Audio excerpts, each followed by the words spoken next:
मुख्यमंत्री फडणवीस आज पुणे दौऱ्यावरती आहेत आणि यावेळी पुण्यातील वेगवेगळ्या 3 कार्यक्रमांसाठी ते उपस्थित राहणार आहेत।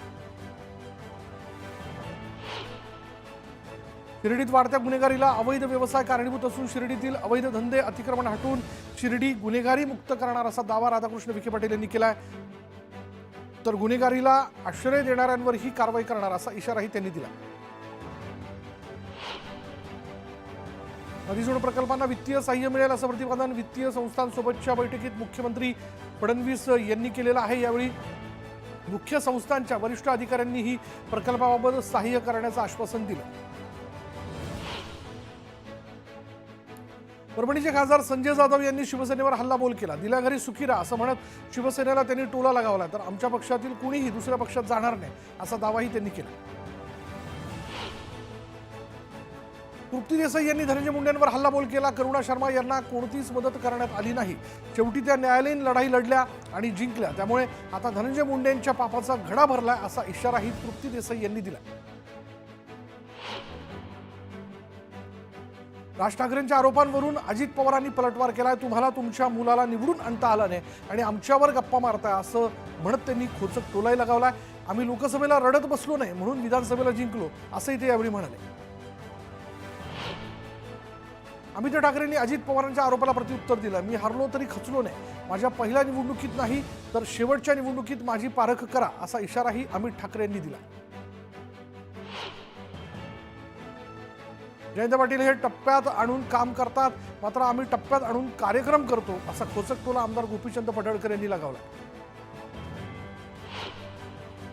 12वीची परीक्षा तोंडावर असताना कोल्हापुरातील विमला गोयंका कॉलेजमध्ये विद्यार्थ्यांना चुकीचं हॉल तिकीट मिळालंय।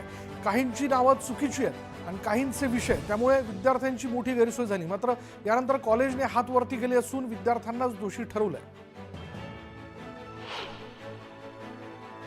नवी मुंबई महापालिकेच्या चतुर्थ श्रेणीतील कामगार सोमवारपासून संपावरती जाणार आहेत। समान काम समान वेतन धोरणाप्रमाणेच वेतन मिळावं अशी या कामगारांची मागणी आहे आणि या काम बंद आंदोलनामुळे नवी मुंबईकरांची प्रचंड गैरसोय होणार आहे।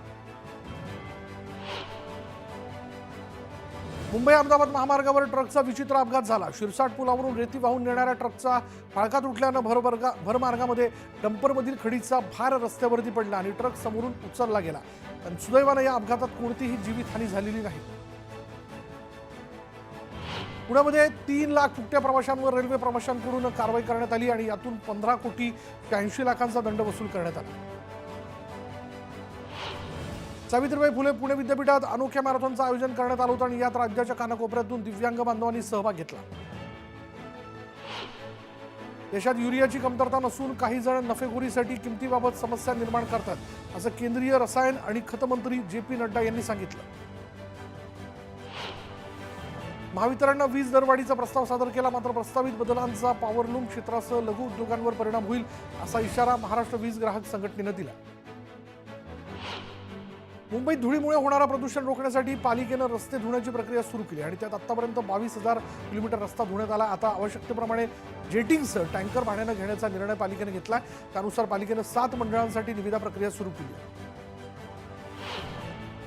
कोस्टल रोडवर रात्रीच्या वेळेस रेसिंग कार आणि कर्णकर्कश आवाजात चालवल्या जाणाऱ्या गाड्यांमुळे तिथल्या स्थानिकांची झोपमोड होते। आवाजाचा त्रास टाळण्यासाठी कोस्टलवर नॉईज बॅरियर्सची आवश्यकता असल्याचं मत स्थानिकांनी नोंदवलं।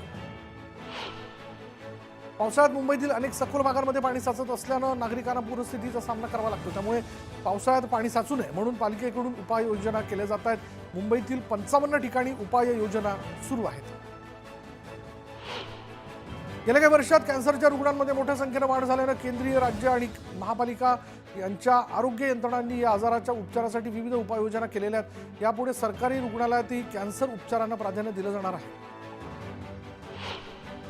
नवी मुंबई महापालिकेने मालमत्ता कर वसुली मोहीम तीव्र केली आहे। पालिका आयुक्तांच्या मार्गदर्शनाखाली 1 लाखांहून अधिक रकमेचे थकबाकीदार असणाऱ्या मोठ्या थकबाकीदारांची यादी तयार करण्यात आली। त्यानुसार 8,000 थकबाकीदारांना नोटीस बजावल्यात।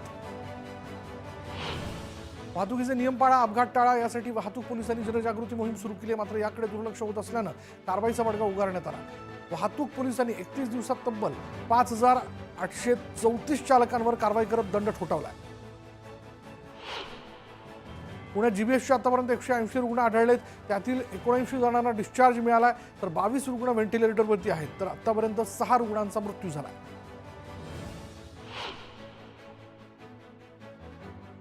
धायरी परिसरातील आरो प्रकल्पातील पाण्यात जीबीएस कारणीभूत असणारा जीवाणू आढळल्यानं त्यांना टाळ ठोकण्यात आलं आणि ही कारवाई मागे घेण्याबाबत बैठक झाली.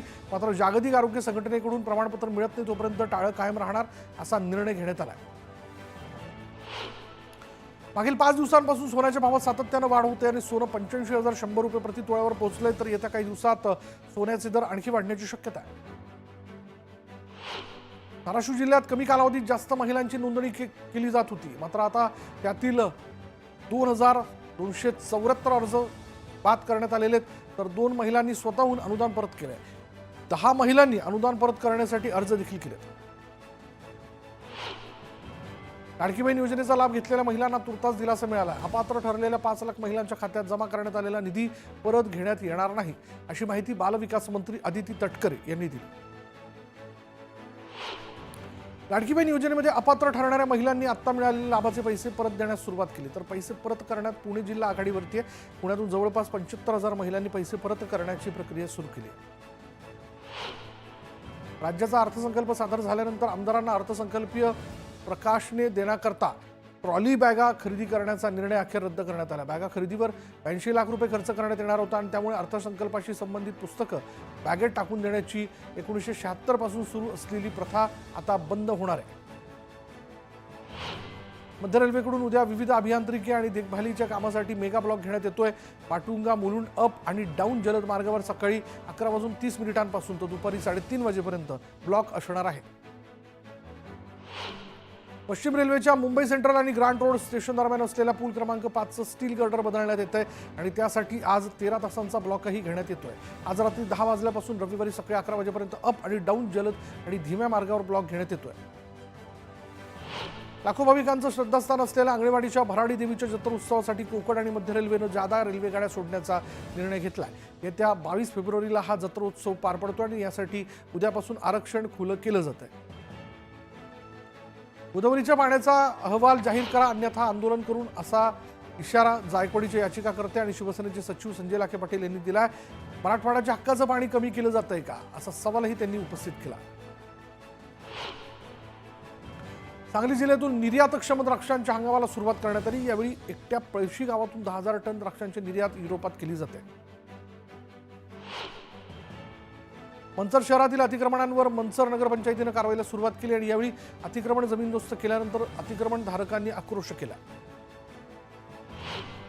वाशिम जिल्ह्यातील सततच्या वातावरणातील बदलामुळे गहू पिकावर अळीसह रोगांचा प्रादुर्भाव वाढला.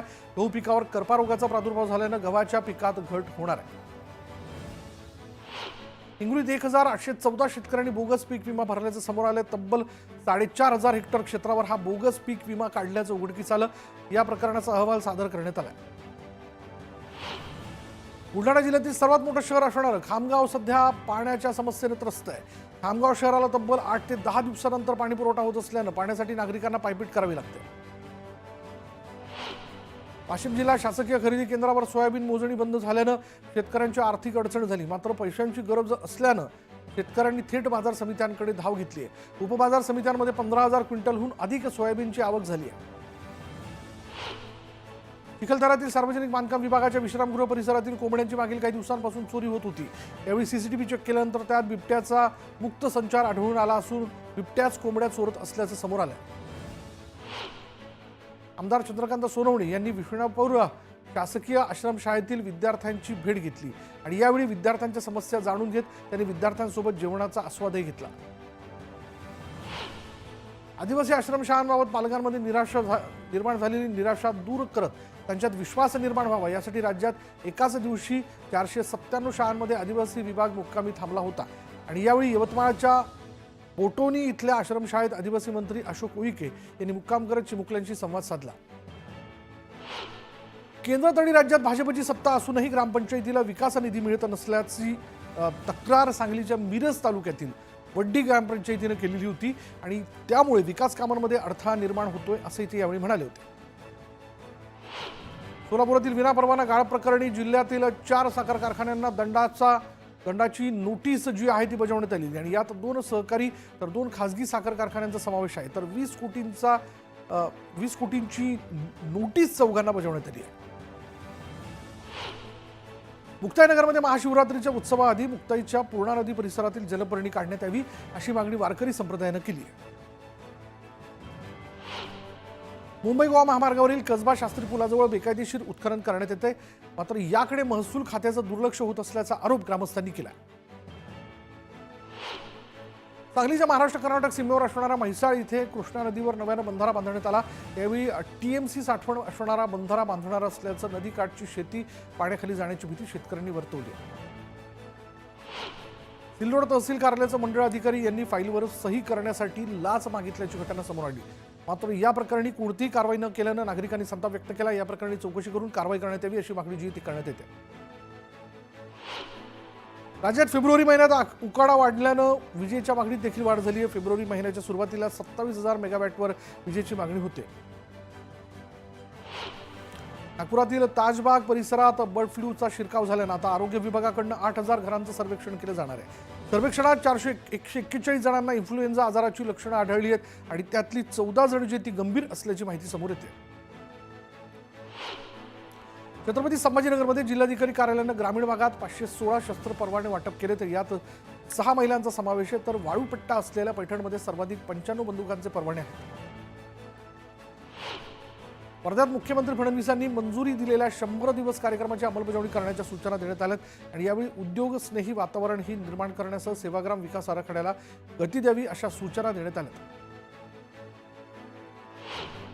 जळगाव जिल्ह्यातील भुसावळ इथल्या दीपनिगर वीज निर्मिती प्रकल्पातून सध्या विजेपेक्षा प्रदूषणाची निर्मिती अधिक होते. या राखेमुळे परिसरातील 14 गावांना प्रदूषणाचा विळखा बसला.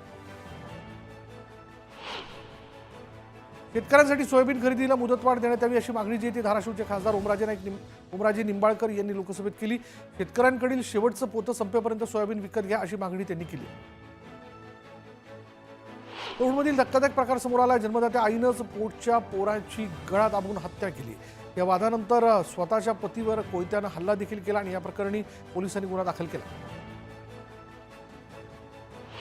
नंदुरबार जिल्ह्यातील नवापूर तालुक्यातील जाणाऱ्या कोंडाईबारी घाटात अपघाताचं सत्र सुरूच आहे. 2 ट्रकमध्ये जोरदार धडक झाल्यानं दोन्ही ट्रक महामार्गावर पलटी झाले. यात 3 जण गंभीर जखमी झालेत.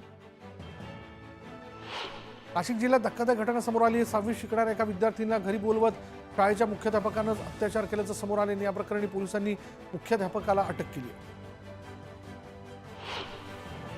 बीडमध्ये सोन्याच्या हंड्याचा आमिष दाखवत लाखोंचा गंडा घालण्यात आला. जादू टोण्याच्या नावाखाली तब्बल 10 लाखांची फसवणूक झाली. या प्रकरणी पोलिसांनी आरोपी महिलेविरोधात गुन्हा दाखल करून तिला अटक केली.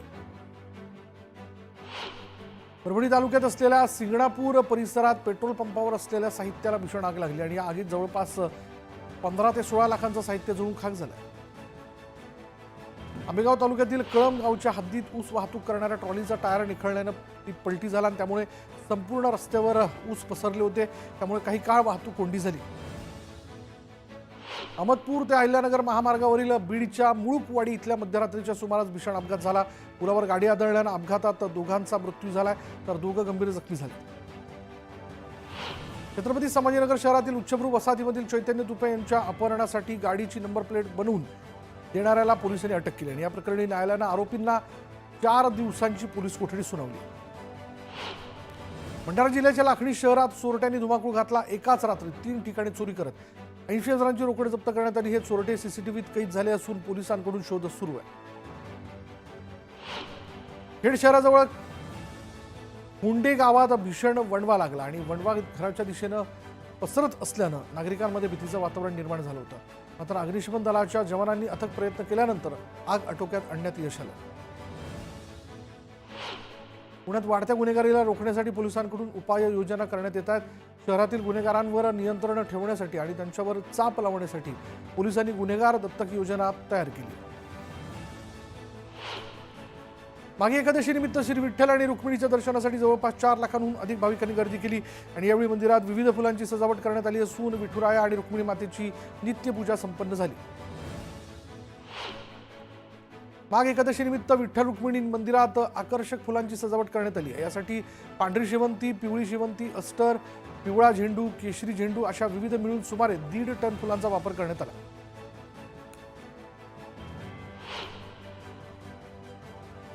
आता वेळ झाली की ब्रेकची ब्रेक घेऊयात. पहा फक्त न्यूज 18 लोकमत.